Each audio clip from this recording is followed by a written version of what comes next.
Les champignons. Tiré de Mémoires d'un tricheur de Sacha Guitry. Lu par Serge Cazeneuve.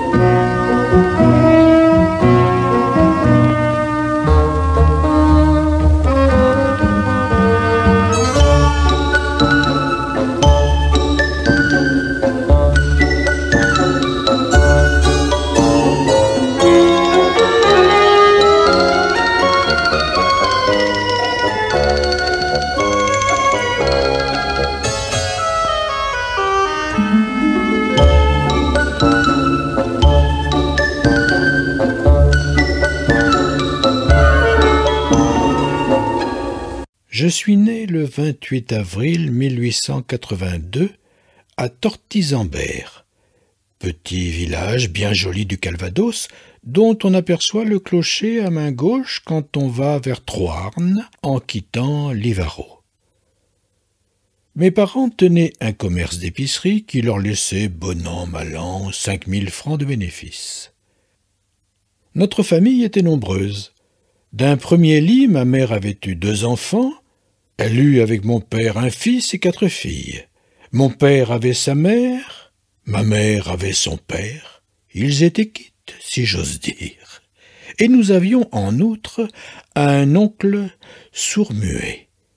Nous étions 12 à table.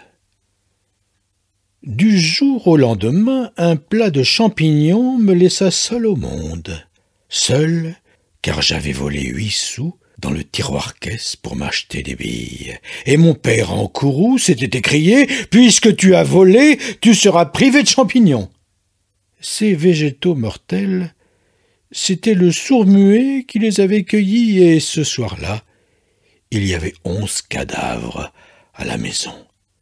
Qui n'a pas vu 11 cadavres à la fois ne peut pas se faire une idée du nombre de cadavres que cela fait. Il y en avait partout.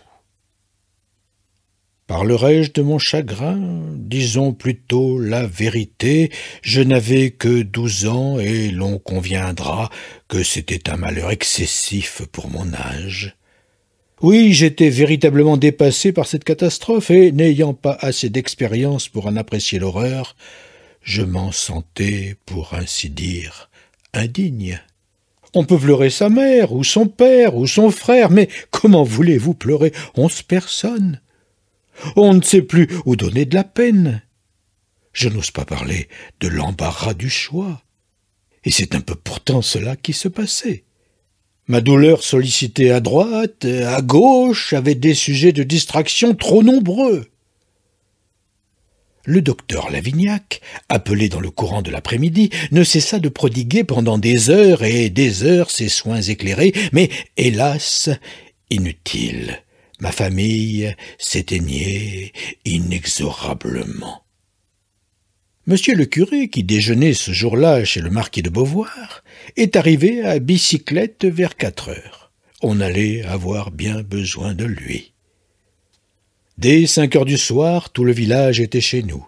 Le père Rousseau, paralysé depuis 20 ans, s'était fait porter jusque-là, et l'aveugle répétait en poussant les autres « Laissez-moi voir, laissez-moi voir !»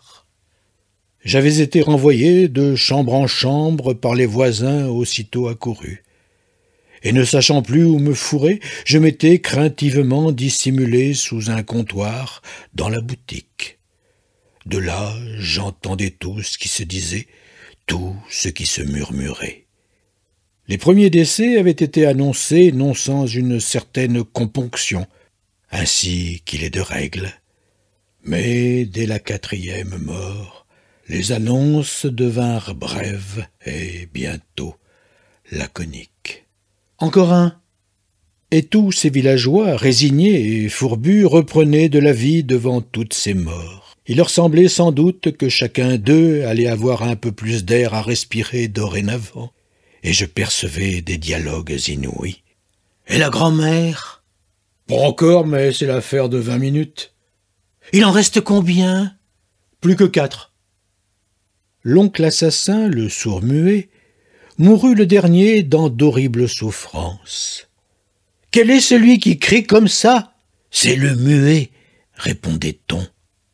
Lorsqu'à cette heure tout fut fini, je suis sorti de ma cachette et je me suis trouvé nez à nez avec le docteur éreinté qui s'épongeait le front.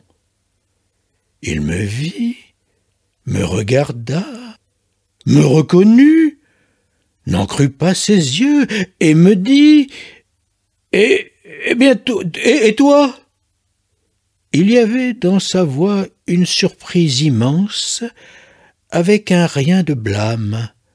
D'ailleurs, il ajouta « Qu'est-ce que tu fais là ?» Est-ce que « Qu'est-ce que tu fais là ?»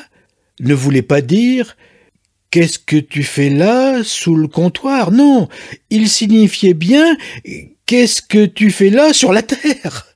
En effet, de quel droit n'étais-je pas mort comme tout le monde? Il continua « Tu n'as pas mal ?» Non, pas du tout. Comment cela se fait-il? Et maintenant, il me regardait comme si j'étais un phénomène, ou bien le diable.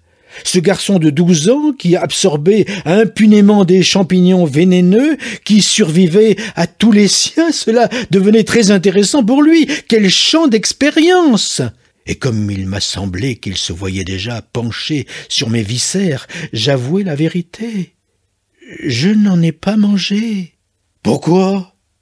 Et ce pourquoi, parti très vite, était extraordinaire. Déformation professionnelle. Je veux bien, mais je jure qu'il l'a dit sur un ton de reproche. Et comme il répétait « Et pourquoi ?» j'ai préféré tout dire. J'ai raconté mon crime, et j'ai dit quel avait été mon châtiment. Alors, dans une esquisse de sourire, il eut un clignement d'œil qui semblait dire « Toi, pas bête !» L'histoire fit rapidement le tour du village et je laisse à penser quels commentaires elle souleva.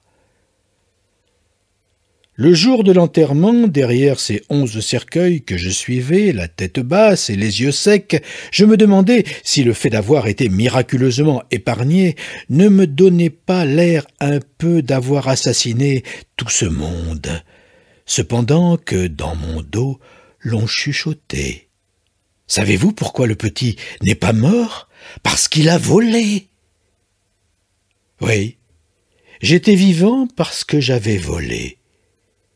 Et de là à en conclure que les autres étaient morts parce qu'ils étaient honnêtes. Et ce soir-là, m'endormant seul dans la maison déserte, je me suis fait sur la justice et sur le vol une opinion peut-être un peu paradoxale, mais que 40 ans d'expérience n'ont pas modifiée.